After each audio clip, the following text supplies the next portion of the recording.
They say the Hartley triplets don't ask, they take. I used to think that was just some legend whispered by bitter pack rejects trying to scare us rogue omegas into submission. You know the usual horror stories. Three alphas bound by blood and power, cold as winter in New Hampshire, untouchable as gods. But legends don't show up at your door at 2 in the morning with an offer that sounds like salvation wrapped in a noose. And they definitely don't smell like cedar smoke, rain-soaked earth, and something I can't name but makes my chest ache like I've been holding my breath my whole life. My name is Elias Brennan. I'm 23, broke, and apparently cursed with a superpower I didn't ask for, and 3 alphas I never stood a chance against. This is the story of how I lost everything and found something I didn't know I was looking for. The apartment smelled like mildew and burnt toast.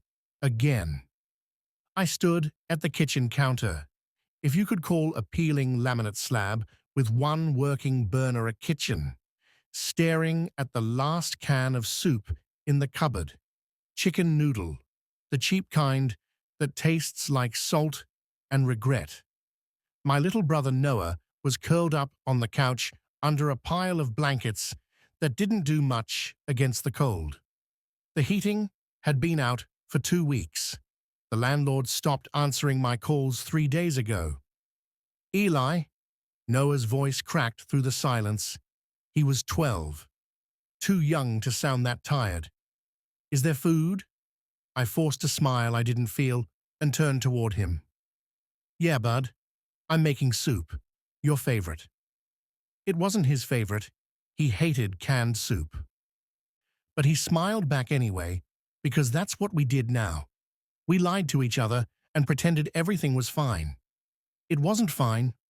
Mom died 6 months ago. Cancer. The kind that ate through her savings, her strength, and finally, her. Dad left when I was 10. No note, no goodbye, just gone. So it was just me and Noah now, trying to survive in a 1-bedroom walk-up in Manchester, New Hampshire, where the rent was overdue, the fridge was empty, and winter didn't care if you were drowning. I opened the soup can with shaking hands and dumped it into the only clean pot we had. The metallic scrape echoed too loud in the quiet. I hadn't eaten in 2 days. Noah didn't know. He couldn't know. Eli, you're eating too, right? Noah's voice was small, cautious, like he already knew the answer. Of course, I lied. I had a huge lunch at work. I didn't have work. I lost my job at the diner 3 weeks ago when I missed too many shifts taking care of Noah. No one hires an Omega with no references, no pack, and a kid to feed. Rogue Omegas like me, we're invisible, disposable. The soup bubbled weakly on the stove. I poured it into a chipped bowl and brought it over to Noah, setting it carefully on the coffee table. Eat slow, I said softly. It's hot. He nodded, wrapping his small hands around the bowl like it was a treasure. I sat beside him and pulled the blanket tighter around his shoulders. He leaned into me, his head resting against my arm, and I felt the familiar ache settle deep in my chest. I would do anything to keep him safe. Anything. Even if it meant lying, even if it meant starving, even if it meant a sharp knock rattled the door. We both froze. Noah's eyes went wide. Eli, it's okay, I whispered, though my heart was already hammering. Stay here. I stood slowly, every instinct screaming at me to run, to hide, to do anything but open that door. But I didn't have a choice. I crossed the small space and pressed my hand against the cold wood, taking a breath I didn't feel. Then I opened it. 3 men stood in the hallway, tall, broad, dressed in dark coats that looked expensive enough to pay our rent for a year. Alphas. I knew it instantly. The scent hit me like a freight train, cedar, rain, and something wild and electric that made my knees weak. The one in the center stepped forward. His eyes were slate gray, sharp as broken glass, and when he looked at me, I felt stripped bare. Elias Brennan? His voice was low, controlled, and utterly terrifying. I swallowed hard. Who's asking? His mouth didn't smile, but something flickered in his gaze. Amusement, maybe, or hunger. My name is Caleb Hartley, he said, and we need to talk. Behind him, the other two alphas stood like sentinels. One had dark brown skin and eyes that burned gold in the dim light. The other was pale, blonde, and looked at me like I was a puzzle he wanted to solve. My pulse roared in my ears. I don't know who you are, I said quietly, but I'm not interested. Caleb tilted his head, studying me. You will be. And then he smiled. It wasn't kind. My throat tightened. I should have slammed the door, should have told them to leave, should have done literally anything except stand there like a deer caught in headlights. But I couldn't move. Because the second Caleb Hartley smiled, something inside me cracked open, something I'd spent years burying under exhaustion and survival mode. My skin prickled, my breath hitched, and worst of all, my body recognized them before my brain could catch up. Mate, no, no, no, no. I gripped the edge of the door so hard my knuckles went white. I don't know what you want, but you need to leave. The blonde alpha behind Caleb stepped forward, his pale blue eyes sharp and calculating. We're not here to hurt you. Great. Then you cannot hurt me from the hallway. I started to close the door. Caleb's hand shot out, catching it effortlessly. He didn't push, didn't force, just held it there, his fingers resting lightly against the wood. 5 minutes, he said. That's all we're asking. I laughed. It came out bitter, broken. You think I'm stupid? 3 alphas show up in the middle of the night, uninvited, and I'm supposed to just let you in? Yeah, no thanks. I've seen enough true crime documentaries. The third alpha, the one with dark skin and golden eyes, actually smirked. I like him. Shut up, Julian, Caleb muttered without looking back. Julian. So that was his name. I hated that I wanted to know. Caleb's gaze returned to me, and this time it softened. Just a fraction. Just enough to make my chest ache. We're not here to hurt you, Elias. We're here because you're in danger. I blinked. What? You're sent, the blonde one said quietly. His voice was smoother than Caleb's, almost gentle. It's been tracked. You're unclaimed, unmated, and there are packs in this city who would kill to get their hands on an Omega like you. My stomach dropped. I don't know what kind of scam this is, I said slowly, but I'm not falling for it. It's not a scam. Caleb's voice was flat, controlled, but there was an edge to it now. You've been on our radar for weeks. We've been keeping you safe from a distance, but tonight, someone else got close. Too close. I stared at him. You've been watching me. Protecting you, Julian corrected, leaning against the doorframe like this was all perfectly normal. Big difference. That's literally the creepiest thing anyone's ever said to me. I looked between the 3 of them, my heart pounding so hard I could hear it in my ears. And I once had a guy follow me home from the grocery store, so that's saying something. The blonde alpha's lips twitched, almost a smile. I'm Ashton, by the way. Since we're doing introductions, I didn't ask. You were thinking it. I hated that he was right. Caleb stepped closer, and I felt the air shift. His scent rolled over me like a wave, warm cedar, and something darker, something that made my knees weak and my instincts scream. I took a step back. He noticed. "We're not here to claim you," he said quietly. "We're here to offer you a choice." A choice. I repeated the words like they tasted wrong. "What kind of choice?" "Protection," Ashton said. "Safety.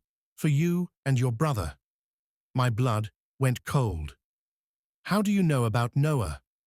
Julian shrugged. "We know everything, sweetheart. That's kind of our job." I wanted to punch him. "Don't call me that." He grinned. "Noted." Caleb ignored him. "You're struggling, Elias. We know that. No job, no pack, no support. You're drowning. And you're too proud to ask for help." "I don't need help." The words came out sharper than I meant them to. "You're lying." Ashton's voice was soft, but it cut clean through me. "You haven't eaten in 2 days." I froze. How the hell did he know that? Caleb must have seen the panic in my eyes because his expression shifted, softened again. "We're not your enemy, Elias." "Then what are you?" He hesitated, just for a second, just long enough for me to notice. "We're your best option." I laughed again, but this time it sounded hollow. "My best option is 3 strange alphas who've been stalking me." "Yeah, that's comforting." "We haven't been stalking you," Julian said. "We've been making sure no one else does." "Same thing." "It's really not." I pressed my palms against my temples, trying to think through the fog of exhaustion and fear and whatever the hell this electric pull between us was. "Why me? There are plenty of rogue Omegas in this city. Why do you care about me?" Silence. None of them answered. That scared me more than anything they'd said so far. Caleb took another step forward, and this time I didn't move. Couldn't move. His eyes locked onto mine, and I felt the weight of his attention like a physical thing. "Because you're ours," he said quietly. The words hit me like a punch to the chest. "I'm not anyone's," I whispered. "Not yet." His voice dropped lower, rougher. "But you will be." My breath caught, my heart hammered, and for one terrible, traitorous second, I wanted to believe him. Then Noah's voice broke through the haze. "Eli, who's at the door?" I turned sharply, my pulse spiking. Noah was standing now, peeking around the corner with wide, curious eyes. "No one," I said quickly. Too quickly. "Go back to the couch, bud. I'll be right there." But Noah wasn't looking at me. He was looking at them, and Caleb was looking right back. Something passed between them. Something I didn't understand and didn't like. Caleb's expression shifted, softened in a way that made my chest tighten with an emotion I refused to name. "Hey, kid," Caleb said, his voice dropping into something almost gentle. Noah blinked up at him, clutching his blanket. "Are you here to help my brother?" My stomach twisted. "Noah, go back to the couch." "But Eli, you said—" "Now." The sharpness in my voice made him flinch, and guilt stabbed through me like a knife. But he listened, shuffling back to the couch with his head down. I turned back to the 3 alphas, and whatever softness had been in Caleb's face was gone, replaced by something harder, more dangerous. "You need to leave," I said quietly. "Right now." "We're not leaving without you," Julian said, pushing off the doorframe. "Not when there's a rogue alpha pack circling this building like vultures." My blood ran cold. "What?" Ashton pulled out his phone, tapping the screen before turning it toward me. Security footage, grainy, but clear enough. 3 figures, lurking near the side entrance of my building, watching, waiting. "They've been there for an hour," Ashton said. "Waiting for us to leave, waiting for you to be alone." I stared at the screen, my heart hammering against my ribs. How do I know this is real? How do I know you didn't stage this? You don't, Caleb said bluntly. But do you really want to take that chance? I hated him for being right. I hated all of them for showing up and turning my already terrible night into a nightmare. But more than that, I hated the part of me that wanted to trust them, the part that recognized their scent like a song I'd forgotten I knew. Fine. The word tasted like ash. What do you want from me? Come with us, Caleb said. Tonight, pack a bag for you and your brother. We'll take you somewhere safe. I laughed. It sounded unhinged, even to my own ears. Safe, right, because going home with 3 strange alphas is the definition of safe. Safer than staying here, Julian countered. Those rogues outside, they don't want to protect you, sweetheart. They want to claim you, break you, sell you to the highest bidder. Stop calling me sweetheart. Stop being sweet then. I glared at him. He grinned back, completely unbothered. Ashton stepped forward, his pale blue eyes locking onto mine. I know this is terrifying. I know you have no reason to trust us, but I'm asking you to anyway, just for tonight. And then what? I crossed my arms, trying to ignore the way my body leaned toward him like a magnet. You just let me walk away in the morning? No strings attached? If that's what you want, Ashton said softly. Bullshit. Caleb's jaw tightened. We're not going to force you into anything, Elias, but we're also not going to stand here and watch you get hurt because you're too stubborn to accept help. I'm not stubborn. I'm realistic. I gestured around the tiny, freezing apartment. You think I don't know what this looks like? 3 powerful alphas offering a broke, rogue Omega protection. I wasn't born yesterday. I know how this ends. How does it end? Julian asked, his voice losing its teasing edge. I met his gaze. With me losing everything that matters. Silence stretched between us, thick and suffocating.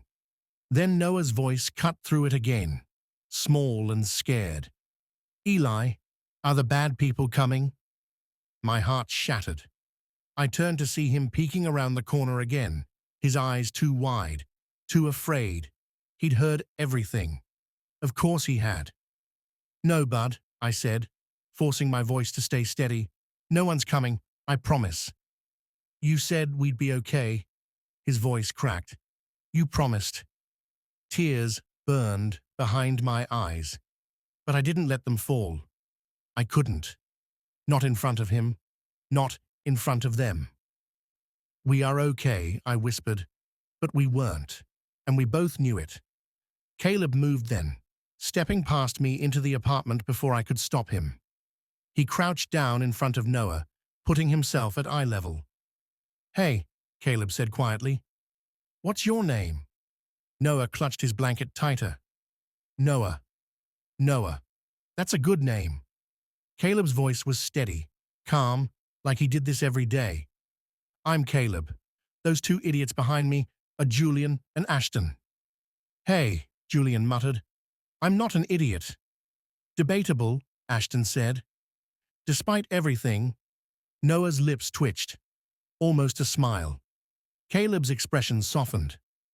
Listen, Noah, I know you don't know me, and I know your brother is scared, but I need you to trust me when I say this. I'm not going to let anything happen to you, or to him, okay? Noah looked up at me, his eyes searching. Asking permission, I wanted to say no, wanted to grab Noah and run and never look back. But I couldn't, because Caleb was right. Those rogues outside were real. The danger was real, and I was out of options. Okay, Noah whispered. Caleb nodded, standing slowly. Then he turned to me, and the weight of his gaze nearly knocked me over. Pack a bag, he said quietly. We leave in 5 minutes. I wanted to argue, wanted to scream, wanted to do anything but give in. But Noah was scared, and I was tired. So I nodded. 5 minutes, I said, and then we talk about what the hell this actually is. Caleb's mouth curved into something that wasn't quite a smile. Deal. I brushed past him, heading toward the bedroom. But before I crossed the threshold, I stopped, looked back. All three of them were watching me, waiting. And for the first time in 6 months, I didn't feel alone. I hated that too. I shook my head and disappeared into the bedroom, closing the door behind me with more force than necessary. My hands were shaking as I pulled our only duffel bag from under the bed. What the hell was I doing? I threw in Noah's clothes first. 2 shirts, a pair of jeans, socks, then mine. I didn't have much. Most of what I owned was either too worn or too small from the weight I'd lost. My fingers brushed against something cold at the bottom of the bag. Mum's necklace. A simple silver chain with a small pendant shaped like a crescent moon. She never took it off, not even at the end. I closed my fist around it, the metal biting into my palm. "I'm sorry," I whispered to the empty room. "I'm so sorry." A soft knock made me jump. "Elias," Ashton's voice came through the door, careful and quiet. "Can I come in?" "No." The door opened anyway. I spun around, glaring. I said no. Ashton stepped inside and closed the door behind him, leaning against it with his arms crossed. He looked too calm, too collected, and it made my skin crawl. "You have 30 seconds before I scream," I said flatly. "You won't scream." His pale blue eyes tracked my movements as I zipped the bag shut. "Because you don't want to scare your brother more than he already is." I hated that he was right. Again. "What do you want?" I asked, slinging the bag over my shoulder. "To make sure you're okay." I laughed. It came out sharp and bitter. "Do I look okay to you?" "No," he said honestly. "You look terrified and exhausted." And about 2 seconds away from a breakdown. My throat tightened. "Get out." "Elias," I said, "get out." He didn't move, just watched me with those unnervingly calm eyes, like he could see straight through every wall I'd ever built. "You don't have to do this alone anymore," he said quietly. "I'm not alone. I have Noah." "That's not what I meant." I turned away from him, gripping the strap of the bag so hard my knuckles ached. "You don't know me. You don't know anything about me. I know you haven't slept in 3 days." His voice was closer now. He'd moved without me hearing. "I know you've been taking double shifts at a diner that fired you 3 weeks ago, but you still show up every morning hoping they'll change their minds. I know you sold your mom's wedding ring to pay for Noah's school supplies." My breath caught. "How?" I couldn't finish the sentence. "Because we've been watching," Ashton said simply. "Not to hurt you, to protect you. Because the second we caught your scent, we knew." I turned slowly, my heart pounding. "Knew what?" He stepped closer, close enough that I could feel the warmth radiating off him, close enough that his scent wrapped around me like a blanket I didn't ask for but desperately needed. "That you're ours," he said softly. The words hit me like a physical blow. "I'm not." My voice shook. "I'm not yours. I'm not anyone's. Not yet. Not ever." His lips curved into something sad. "You don't believe that. Watch me." I moved to push past him, but he caught my wrist. Gently. So gently it made my chest ache. "Let go," I said. "Look at me first." "No." "Elias." I looked up, and the moment our eyes met, something inside me cracked wide open. Something I'd been holding back for months. Years, maybe. "I can't do this," I whispered. "I can't be what you want me to be." "We don't want you to be anything," Ashton said. "We just want you safe." "And then what? You three get bored, and move on to the next shiny omega? I've heard the stories about the Hartley triplets. You don't do relationships. You do power plays and one-night stands. His jaw tightened. Those are just stories. Are they? He didn't answer. Couldn't answer because we both knew they weren't. I pulled my wrist free and stepped back, putting distance between us. 5 minutes are up. Let's go. I walked past him, yanked open the door, and nearly collided with Julian. Jesus Christ, I muttered, stumbling back. Do you people not understand personal space? Julian grinned. Not really, no. Shocking.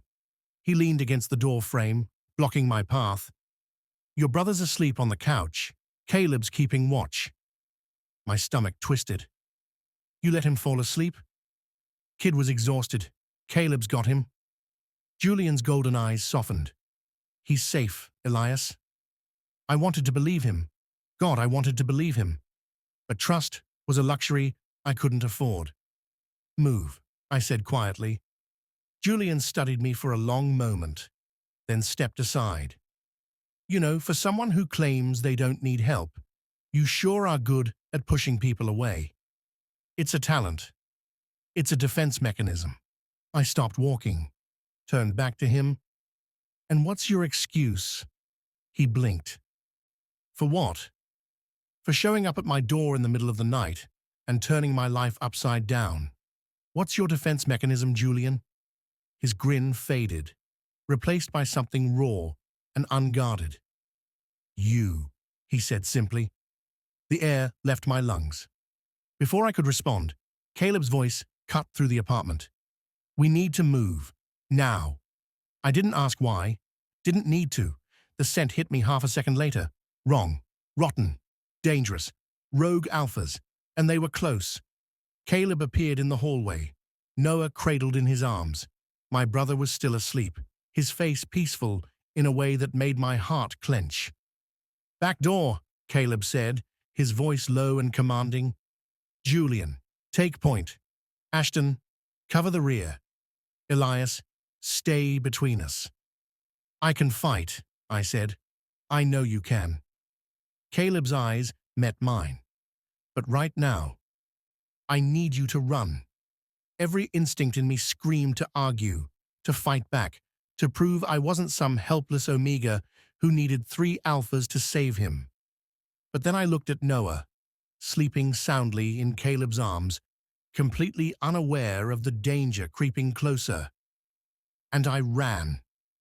Julian moved first, his body shifting into something fluid and predatory as he slipped toward the back door. Ashton's hand found the small of my back, guiding me forward with a touch that was both gentle and unyielding. Stay close, he murmured. I'm not an idiot, I whispered back. Debatable, Julian called over his shoulder. I will push you down the stairs, I hissed. Kinky. Julian, Caleb's voice cut through the tension like a blade. Focus.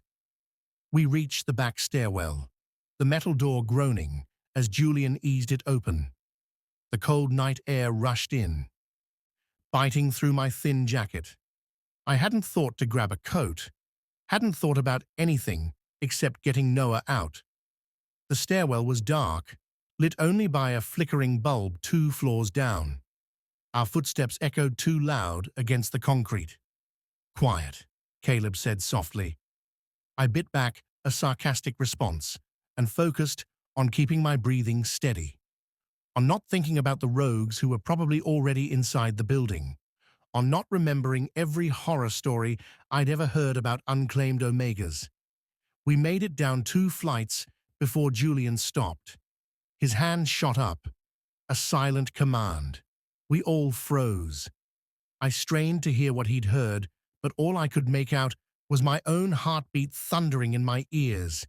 Then I smelled it, cigarette smoke, cheap cologne, and underneath it all, the acrid stench of unwashed alpha. They're below us, Julian breathed. Caleb's arm tightened around Noah. How many? At least 3, maybe more. My stomach dropped. We're trapped. Not yet. Ashton's hand slipped from my back to my wrist, his fingers wrapping around it like a lifeline. There's a service exit on this floor. Leads to the alley. That alley's a dead end, I said. Not if you know where to look. Before I could ask what that meant, Julian moved. He pushed open the door to the third floor and gestured us through with quick, efficient movements. The hallway was identical to mine. Peeling wallpaper, flickering lights, the faint smell of mildew and desperation. This way, Ashton whispered, tugging me forward. We moved quickly, silently, past apartment doors that had seen better days. Behind one, a baby cried. Behind another, a TV blared too loud. Normal people living normal lives, completely unaware that danger was 2 floors below them. Ashton stopped at a door marked Maintenance and pulled out a key I didn't see him grab. How did you? I started. Questions later, running now. The door swung open, revealing a narrow corridor that smelled like rust and old paint. At the end, another door. This one had a small window, grimy with years of neglect. Through it, I could see the alley, and 3 shadows moving at the far end. Back doors compromised, Julian said quietly. They're covering all exits. Of course they are, I muttered, because my life wasn't complicated enough. Caleb shifted Noah in his arms, his grey eyes scanning the corridor like he was calculating a dozen different outcomes. We fight our way through. With a sleeping kid in your arms? I shook my head. That's suicide. You have a better idea? I didn't. God, I wished I did. But I didn't. Ashton's grip on my wrist tightened.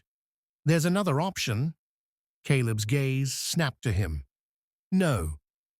We don't have a choice. I said no, Ashton. What option? I asked, looking between them. Ashton's pale blue eyes met mine. You let us mark you. Temporarily.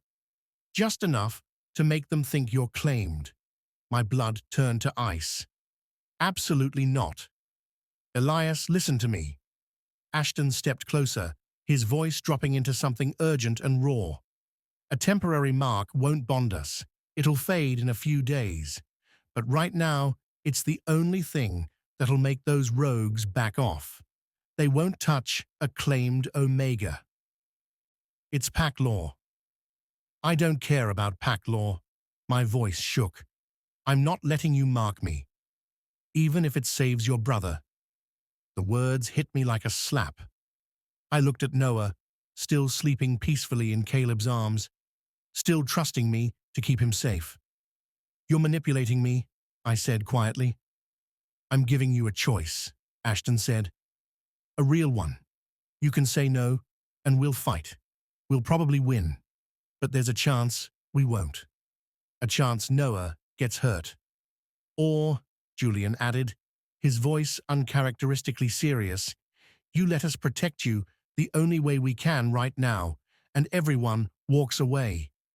I wanted to scream, wanted to punch something, wanted to go back in time and tell my past self to run the second those 3 alphas showed up at my door. But I couldn't, because Noah was here, and he was depending on me. If I do this, I said slowly, it's temporary. You said it yourself. A few days, and then it's gone. Yes, Ashton said, and you don't get to claim I'm yours. You don't get to control me. You don't get to make decisions for me. Agreed. I looked at Caleb. And you keep Noah safe, no matter what. His expression softened. I swear it.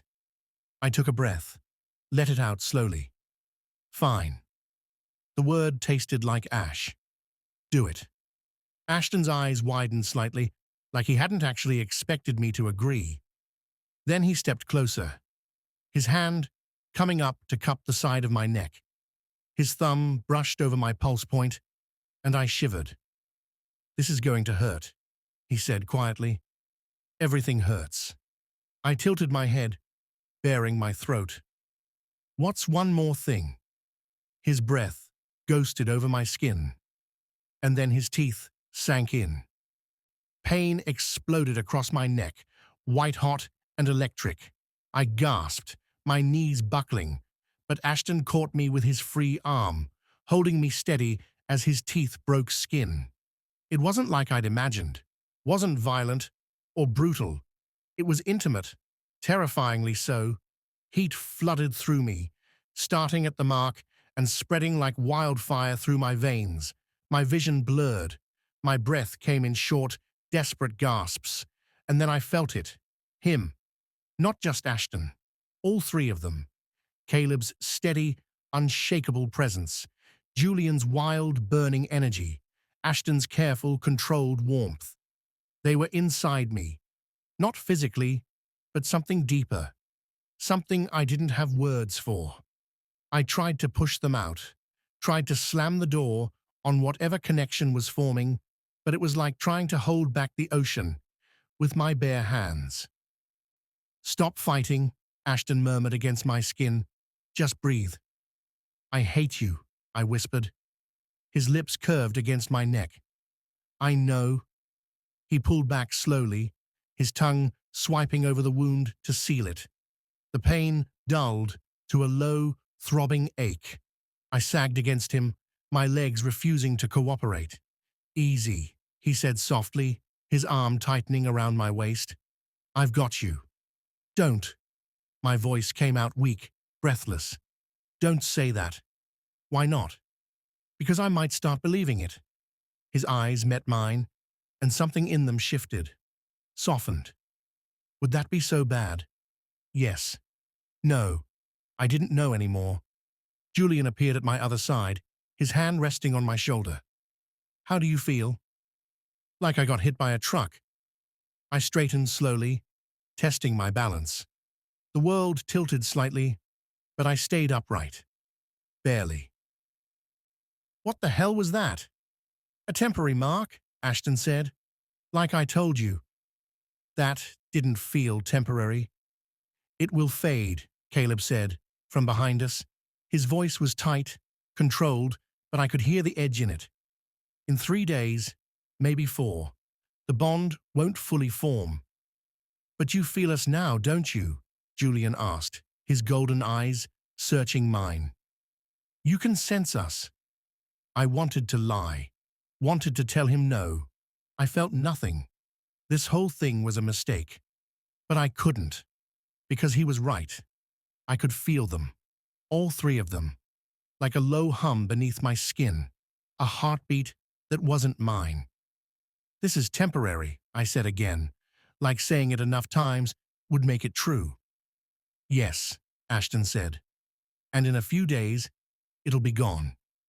"Yes. And then, we go back to being strangers." He hesitated, just for a second. "If that's what you want, it is." "Liar," I glared at him. "You don't know me." "I'm starting to." Before I could respond, the sound of footsteps echoed from the stairwell. Heavy, deliberate. They were coming. Caleb moved instantly, positioning himself between us and the door, with Noah still cradled safely in his arms. "Julian, window, now." Julian crossed to the grimy window at the end of the corridor and forced it open with a sharp crack. Cold air rushed in, carrying the smell of rain and asphalt. "Fire escape," he said. 3 floors down. We can make it." "With a sleeping kid?" I asked. "Do you have a better idea?" I really needed to stop asking that question. Ashton's hand found mine, his fingers lacing through mine like it was the most natural thing in the world. "Stay with me. Don't let go." I wasn't planning on it. We moved toward the window. Julian went first, slipping out onto the metal platform with practiced ease. Then Caleb, moving carefully, with Noah. "Your turn," Ashton said, gesturing for me to go.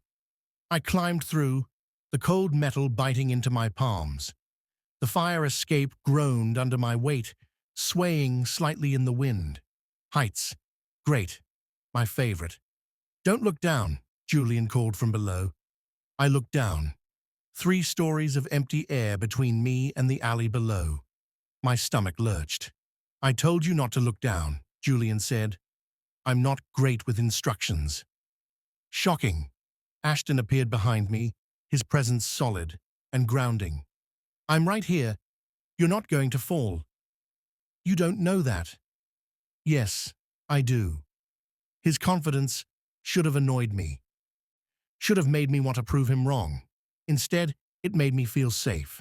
And I hated that most of all. We descended slowly, the metal groaning with every step. Halfway down, Noah stirred in Caleb's arms. Eli? His voice was small, confused. My heart clenched.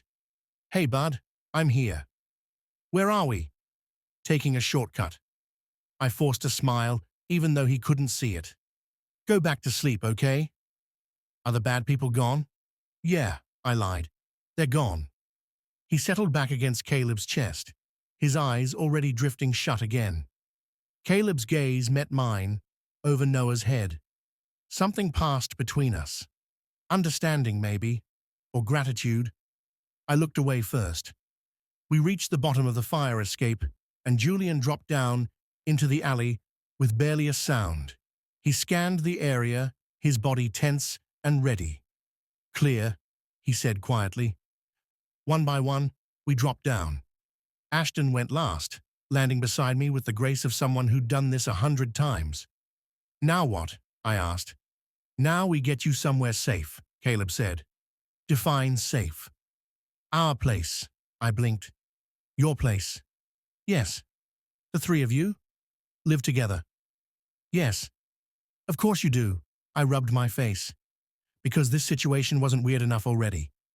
Julian grinned. You haven't seen weird yet, sweetheart. Stop calling me that. Make me?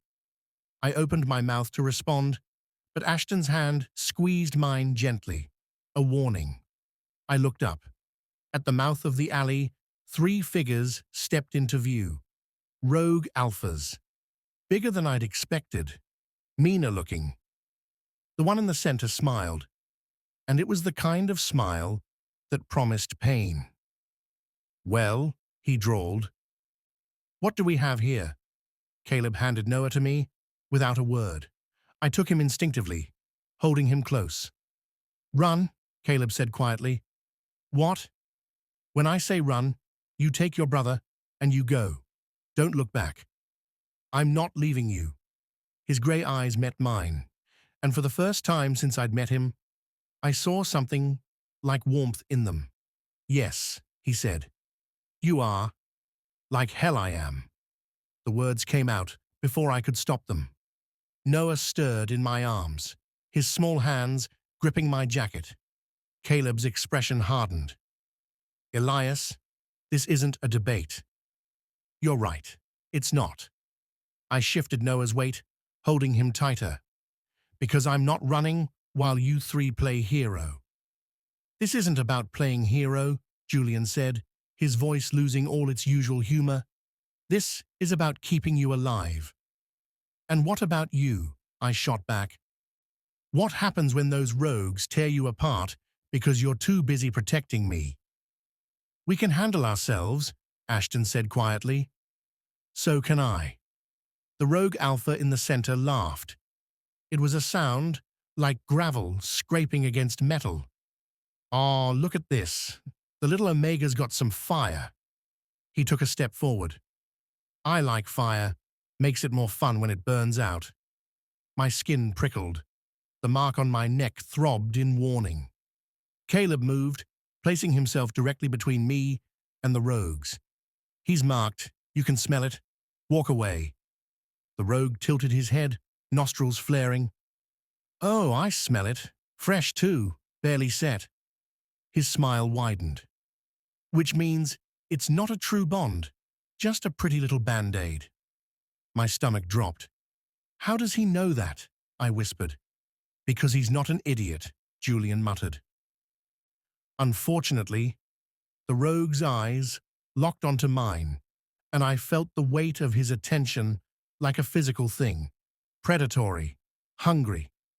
Here's what's going to happen, the rogue said, his voice dropping into something dark and commanding. You're going to hand over the Omega. We'll take him off your hands. No fuss. No mess. Not a chance in hell, Caleb said. Then we do this the hard way. The rogue cracked his knuckles. I was hoping you'd say that. Everything happened at once. The rogues lunged forward. Caleb met them head-on, his body shifting mid-stride into something faster, stronger. Julian and Ashton moved like shadows, flanking the attackers with brutal efficiency. I stumbled backward, clutching Noah, my heart hammering so hard I thought it might burst. And then I felt it, a pull, deep in my chest. Like something inside me was waking up. The air around me shimmered. One of the rogues broke through Caleb's defense, charging straight for me. His eyes were wild, feral, and I knew I had maybe 2 seconds before he reached us. I didn't think. I just reacted. I threw my hand out, and the rogue stopped. Not slowed down, stopped, like he'd hit an invisible wall. His eyes went wide, confused, terrified. What the? He strained forward, his muscles bulging, but he couldn't move, couldn't even lift his arm. I stared at my outstretched hand, my breath coming in short gasps. What the hell did I just do? Elias? Ashton's voice cut through the chaos. He was staring at me, his pale blue eyes wide with something between shock and awe. The rogue I'd frozen started to tremble, then scream. "Let me go," he shrieked. "Let me go! Let me go! Let me—" I dropped my hand, and he collapsed like a puppet with cut strings. Silence fell over the alley. The other 2 rogues stared at me, then at their fallen companion, then at each other. "Telekinetic," one of them breathed. The lead rogue's expression shifted. Fear replaced hunger. "We're out." "Smart choice," Caleb said coldly. They didn't need to be told twice. They grabbed their unconscious friend and disappeared into the shadows. I stood there, shaking. Noah still in my arms. "Eli?" Noah's voice was small, sleepy. "What's happening?" "Nothing, bud." I forced my voice to stay steady. "Everything's okay." It wasn't okay. Nothing about this was okay. I looked up to find all 3 alphas staring at me. "You're telekinetic," Julian said slowly. "You can move things with your mind." "I don't." I shook my head. "I didn't know. I've never." "You've never used it before?" Ashton asked. "I didn't even know I had it." My voice cracked. "I thought I was just a normal Omega. I thought—" "You're not normal," Caleb interrupted. His gray eyes were intense, searching. "You're powerful. I'm a freak." "No." He stepped closer, and I hated how safe I felt when he did. "You're extraordinary." "Same thing." "It's not." I looked down at Noah, who'd fallen back asleep against my chest, completely oblivious to the fact that his brother had just discovered he was some kind of mutant. "This doesn't change anything," I said quietly. "The mark is still temporary. In a few days, I'm gone." "Elias, I mean it, Caleb." I met his gaze, and I hoped he could see how serious I was. "Whatever this is, whatever you think this means, it doesn't. I'm not staying. I'm not becoming part of your pack. I'm not—" "You're scared." Ashton's voice was soft, but it cut through my defenses like a knife. "I'm realistic. You're running. And you're delusional if you think 3 alphas and a telekinetic Omega is going to end in anything but disaster." Julian laughed. It was short and humorless. "You're probably right. I know I am. But here's the thing, sweetheart." He stepped closer, his golden eyes glowing in the dim light. "You can run all you want. You can tell yourself we mean nothing. But that mark on your neck, it's already changing you. You can feel us. We can feel you. That's the mark talking. It'll fade. Will it? Ashton asked. Or are you just hoping it will? I didn't answer. Couldn't answer, because deep down, I knew the truth. The mark wasn't going to fade. Not in 3 days, not in 4, maybe not ever. And that terrified me more than any rogue alpha ever could. Take me to your place, I said finally, my voice hollow. Let's get this over with. Caleb's expression softened. This isn't something to get over, Elias. Yes, it is. I adjusted Noah in my arms. Because in 3 days, I'm walking away from all of you, and there's nothing you can do to stop me. The lie tasted bitter on my tongue, but I told it anyway, because the truth was too dangerous to speak aloud. The truth was that I was already falling, and I didn't know how to stop. Caleb didn't argue. He just turned and started walking, his shoulders tense beneath his dark coat. Julian and Ashton fell into step beside me, forming a protective circle that made my skin prickle with awareness. The walk to their car felt longer than it should have. Every shadow looked like a threat. Every sound made my pulse spike. Noah's weight in my arms was the only thing keeping me grounded. Their car was parked 2 blocks over. A sleek black SUV that probably cost more than I'd made in my entire life. Julian opened the back door, gesturing for me to get in. I can open my own door, I muttered. I know, he smirked. But where's the fun in that? You have a twisted definition of fun. You have no idea. I slid into the back seat, adjusting Noah so his head rested against my shoulder. The interior smelled like leather, and that intoxicating mix of cedar and rain that was distinctly them. Ashton climbed in beside me, while Caleb took the driver's seat and Julian rode shotgun. The engine purred to life, and we pulled away from the curb. Silence settled over the car like a heavy blanket. I stared out the window, watching the city blur past. Manchester at night looked different from this angle, less desperate, less broken. You okay? Ashton's voice was soft, meant only for me. Define okay. Fair point. I glanced at him. In the dim light filtering through the windows, his features looked softer, less intimidating, almost human. Why are you doing this? I asked quietly. Doing what? Helping me? Protecting me? You don't even know me. His pale blue eyes met mine. We know enough. That's not an answer.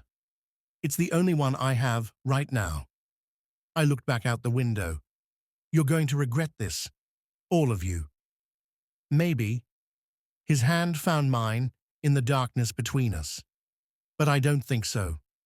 I should have pulled away. Should have put distance between us. Instead, I let him hold my hand. Just for a moment. Just until the city gave way to suburbs, and the suburbs gave way to something that looked like the kind of neighborhood where people had gardeners and security systems. Caleb pulled into a driveway that led to a house that was less house and more estate. 3 stories of stone and glass, lit up like a damn beacon. You've got to be kidding me, I said. What? Julian twisted in his seat to look at me. You don't like it? I didn't say that. Your face said it. My face says a lot of things, he grinned. I'm starting to notice. Caleb parked and killed the engine. The sudden silence felt oppressive. Come on, he said, let's get you inside. I climbed out, my legs shaky from adrenaline and exhaustion. Noah stirred, but didn't wake. The house was even more impressive up close, all clean lines and expensive architecture, the kind of place that whispered old money and generational wealth, the kind of place I didn't belong. Ashton appeared at my side. his hand resting lightly on my lower back. Guest room's on the second floor. We'll get Noah settled first. I followed him inside, trying not to gawk at the marble floors and the chandelier that probably cost more than my entire apartment building. The guest room was bigger than my old living room and bedroom combined. A massive bed sat in the center, covered in soft-looking blankets that I desperately wanted to collapse into. "There's a bathroom through that door," Ashton said, gesturing. "Towels are in the cabinet. If you need anything else, just ask."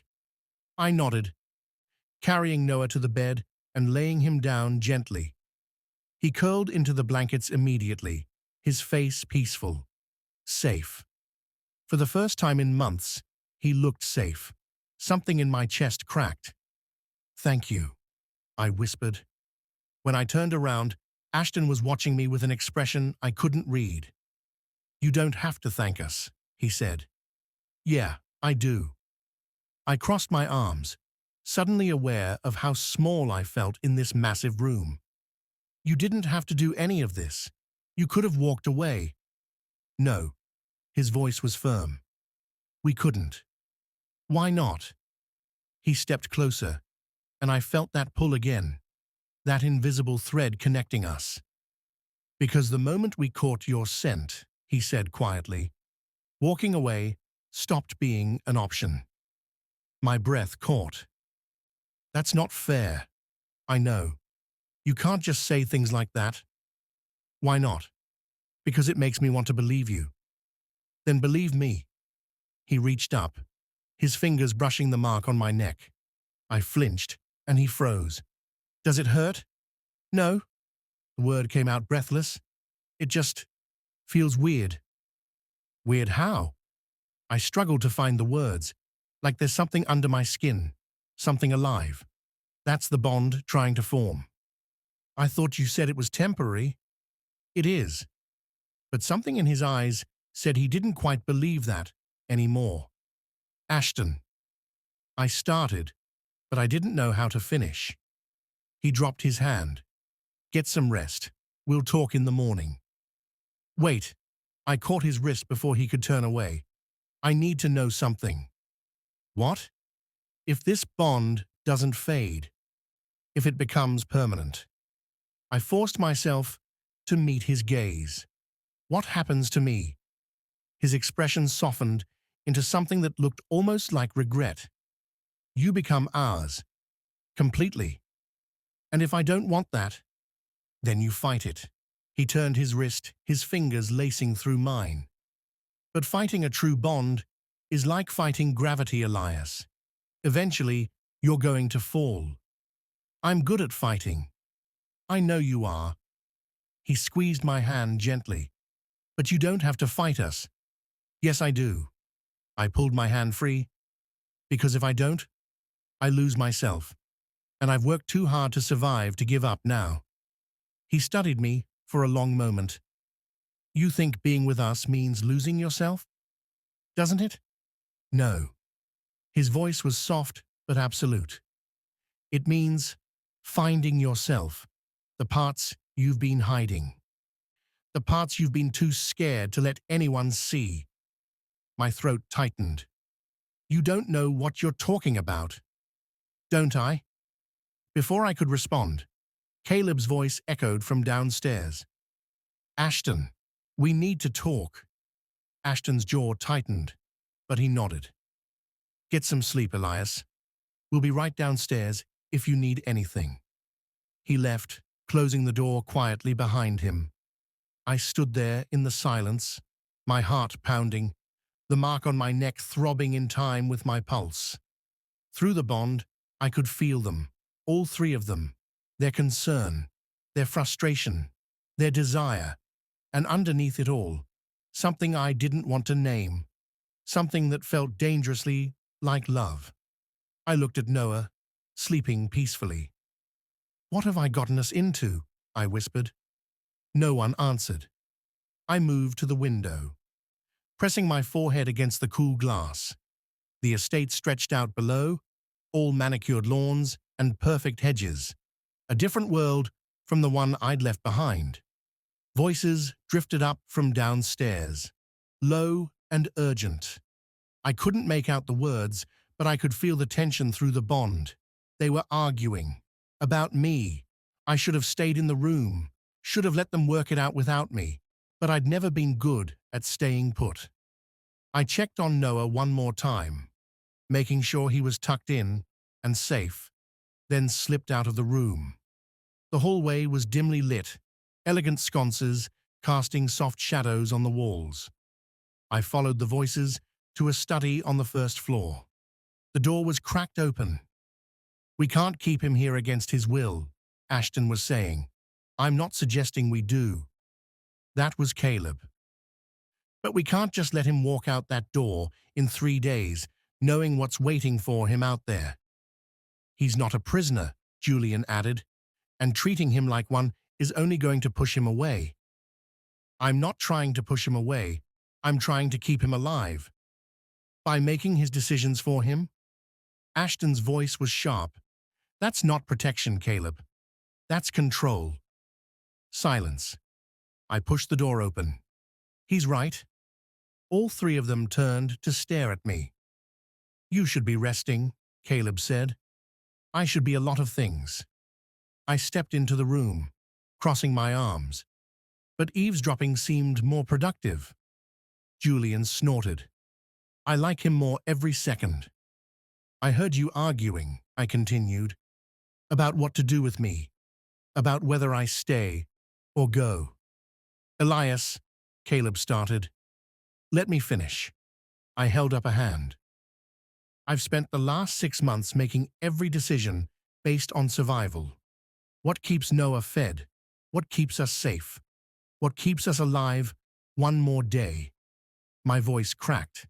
"And I'm tired, Caleb. I'm so damn tired." Ashton stepped forward. "Then stop carrying it alone." "I don't know how." The admission hurt. "I don't know how to trust that you won't leave, that you won't decide I'm too much trouble, that you won't—" "We won't." Caleb's voice was firm, final. "I know you don't believe that yet, but we're not going anywhere." "You can't promise that." "Yes, I can." He crossed to me, and I felt the full weight of his presence. "Because walking away from you isn't an option anymore. Not for any of us." I looked between the three of them, saw the truth in their eyes. They meant it. "I'm broken," I whispered. "I'm a mess. I have a kid brother who depends on me, no money, no job, and apparently I can move things with my mind without meaning to." "You're not broken," Julian said quietly. "You're surviving. There's a difference." "And Noah?" I asked. "You're really okay with him being part of this?" "He's already part of this," Ashton said. "The moment you became ours, so did he." My throat tightened. "I never said I was yours." "Your heart did." Caleb's hand came up, resting over the mark on my neck. "I can feel it through the bond. You're terrified, but you're not running anymore." He was right. Somewhere between the alley and this moment, I'd stopped running. "The mark," I said softly. "It's not fading, is it?" "No," Ashton admitted. "It's settling, becoming permanent." "So, I'm stuck with you three." Julian grinned. "Could be worse." "How?" "You could be stuck with people who don't think you're incredible." I laughed. It came out wet and broken. "Incredible. Right. You are." Caleb's thumb brushed over my pulse point. "You kept your brother alive through impossible circumstances. You protected him when you had nothing left to give.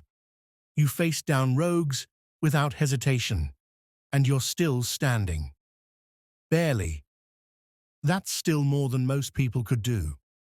I closed my eyes, letting the truth of his words sink in. Maybe I wasn't broken. Maybe I was just tired of pretending I had to do everything alone. "If I stay," I said slowly, opening my eyes, "things have to change." "Like what?" Ashton asked. "I make my own decisions, about my life, about Noah. About us. Agreed. And you don't get to treat me like I'm fragile. I'm not. Noted, Julian said. And if this doesn't work? I swallowed hard. If we try this and it falls apart, you let me go. No manipulation, no force. You just let me walk away. Caleb's jaw tightened. It's not going to fall apart. But if it does, then we let you go. His eyes met mine. But it won't, because we're not giving up on you, Elias. Ever. The certainty in his voice undid me. I stepped forward, closing the distance between us. I need you to understand something. I'm not good at this, at trusting people, at letting them in. We know, Ashton said softly, and I'm going to mess up. I'm going to push you away when I get scared. We'll pull you back, Julian said. And Noah comes first. Always. Always. All three of them said, in unison. I looked at each of them in turn, saw the promise in their eyes. The commitment, the love, they weren't quite ready to say out loud yet, but I could feel it through the bond, warm and steady and unshakable. Okay, I whispered. Okay, I'll stay. Caleb's hand cupped my face. You mean it? Yeah. I leaned into his touch. I mean it. He kissed me then, soft and careful, and full of everything he couldn't put into words. When he pulled back, Ashton was there, his fingers threading through my hair as he pressed his lips to mine. Then Julian, his kiss fierce and claiming, and utterly him. When they finally stepped back, I was breathless and dizzy and more whole than I'd felt in years. So what happens now? I asked. Caleb smiled. Actually smiled. Now we figure it out. Together. Together, I repeated. It sounded like a promise. It sounded like home. Through the bond, I felt their joy, their relief, their absolute certainty that this was right. And for the first time in 6 months, I let myself believe them. I let myself believe that maybe, just maybe, I'd found something worth staying for. 3 alphas who saw me not as broken, but as surviving. Not as weak, but as strong. Not as alone, but as theirs. And they were mine, completely. Thank you for watching this story to the end. If you enjoyed this story, you will surely love the next one. It's as crazier and more intriguing as can ever imagine. So do check it out. Hit subscribe. The next story drops soon.